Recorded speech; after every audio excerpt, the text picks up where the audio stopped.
there a specific federal code you can refer me to that supports that accommodations listed in the IEP are required, not as needed, or if needed, etc.? I've been discussing this issue with my district for quite some time. I hope to give them more than what they probably consider as just my opinion. Yeah, so here's the good news. If you reach out to, which is even better, so I don't have, I'm traveling, so I don't have the federal code with me, but we could bust it out. Every state, is, in my experience, at the state level, they usually have really good state websites. So in Texas, we have the TEA, the Texas Education Agency. If you emailed them at inquire at spedtex.org, INQUIRE at spedtex, SPEDTEX.org, and said, could you give me some guidance on accommodations? Could you give me some guidance on ESY? Could you give me some guidance on testing? They have all of that product because the state provides the guidance to the campuses.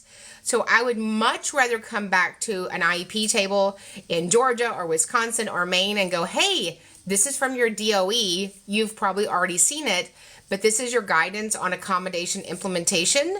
But there's no legal debate about whether or not a child's IEP, that the accommodations and the IEP goals have to be tracked. You can reach out to any state hearing officer. You can reach out to anybody at the state level. There will be no confusion about that.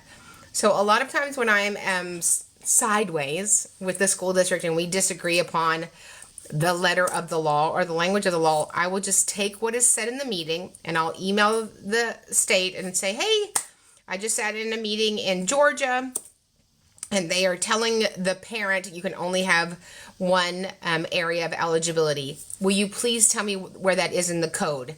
I want to know where it is in the Georgia code, right? And of course the answer that comes back says, that's not true. So then I can go back to that campus in Georgia and say, this is your state's Department of Education. The federal government is not in charge of the state. The state's not in charge of the campuses. I don't know who set that up. So you want to go back, whatever state you're in, with the state regulations and their guidance on that. But there is no question that we have to track the IEP. That's why we make it measurable.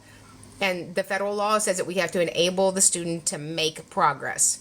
Well, the only way any teacher ever knows you make progress is by testing and measuring. That's what we do in education.